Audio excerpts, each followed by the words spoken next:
Hi, I'm Daryl Monroe from Beyond the Numbers, and welcome back to our video series.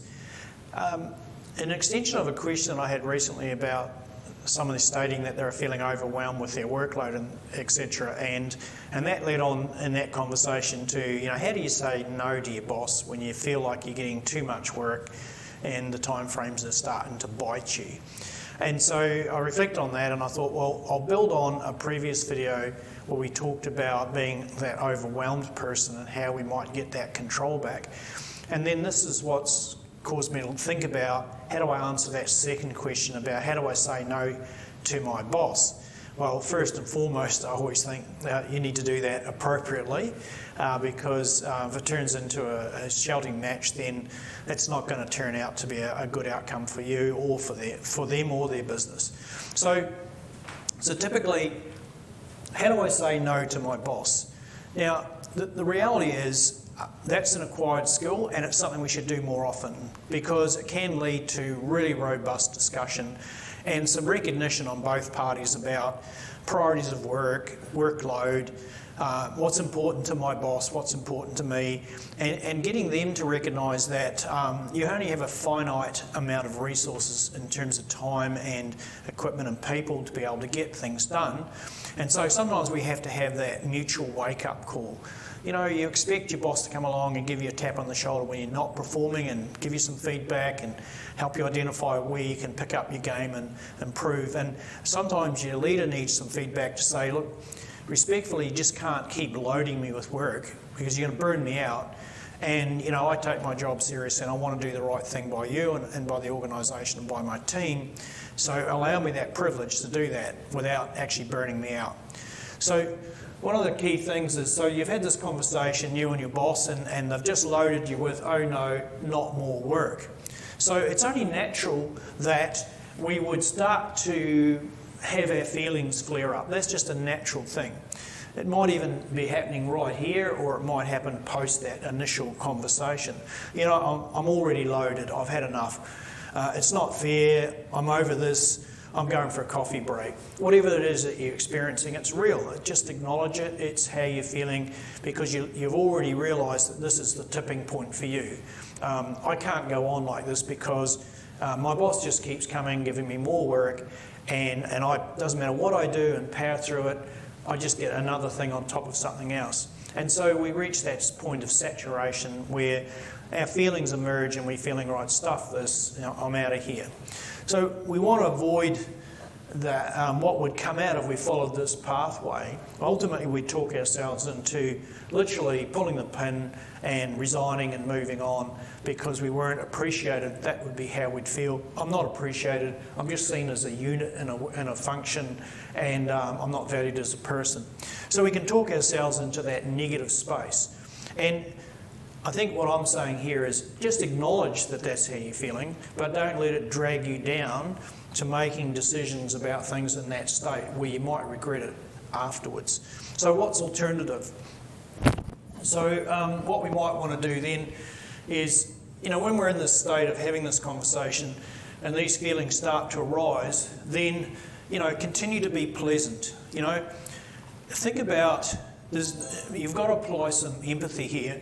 Your boss has come to you with another piece of work, so they're probably feeling some level of stress, some level of being overwhelmed. They're trying to delegate out work to you because you haven't said anything to date. So clearly I can just keep giving you work because otherwise you'd come and talk to me because as your boss, if my boss did that to me, I'd probably do it, or at least they believe they would, but that's another story. So be calm, just accept, okay, it's one more piece of work, okay? Be in control in the sense that, yes, I've got another piece of work, I'm going to go back and reevaluate my current workload. So, and this is where you need to be assertive because typically you should do something like this in your own language, in your own way, but say, okay, I accept this extra task from you, I'll go and reevaluate my current work, and then we can chat later. Now this is like, I'm not pushing back, I'm not arguing, I'm not denying this piece of work. I'm accepting the task because as my boss, you can assign me that work. But what you're doing is you're preloading it with the sense of yes, you're going to go back, look at your workload, and then if I need to, I'm going to come back and chat to you about that workload.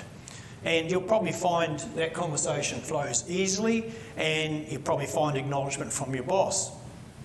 So there's the first thing. So you've moved from that negative headspace into, I'm not sure, but I'm not going to react to it yet. I'm not going to let it pull me down. The next thing is, so when you reevaluate and you realise, even though you're experiencing these feelings, in actual fact, when I look at my workload, this is only a half-day task. I can actually do it. In that case, we just say, suck it up, princess, go and do it, and just get on with it, because this one, you can fit it in and you can do it in the time frame, and this is not where you make your stand. Because when you sit down with your boss and say, I'm not going to do that task because, they'll quickly undermine that by pointing out to you that your analysis proves you can actually fit it in. So that's not the fight to go for. So just go and do it, right? Allocate the time and do it. But if the answer is no, it doesn't fit in my priority, then you want to do is do that prioritisation work, set up a meeting, and then discuss the priorities and say, okay, I got the task from you, I looked at my current workload, I've reprioritised based on that, and this is how I've made sense of my work week or work month or whatever the case time frame is, and this I can't clearly do this task that you asked me to do plus the other task without having a significant impact. So we would need to renegotiate, you're saying this to your boss, we need to renegotiate some of the time frames on already assigned tasks. You could also say, I've looked at, there's a couple of tasks here that have been around for a while, they keep getting knocked to the bottom of the list. Are these really important still, or have we as an organisation, have we as a group moved on and they're no longer in the high priority thing? So what could I drop or extend out and do later? The next thing is, what would you suggest? So go back to them and say, this is what I've assessed, this is what I've decided, but I'm open to hear your take on it. By this time, you're generally having a conversation rather than a monologue. So both parties are actually beginning to reason on how they're going to get this done. So sometimes you'll get the odd boss who'll just say, just go and do it, I don't want to hear any nonsense, and you think, well, that's not the sort of boss I ultimately want to work for. I know it's all important, but there's a clue that this person may not be the person that I want to work for long term. What you want to do is have a leader or a boss that actually engages and recognises and helps you find a way of doing this task, or recognises that it has to be, the priorities have to be changed. Now that's what I call team leader type interaction.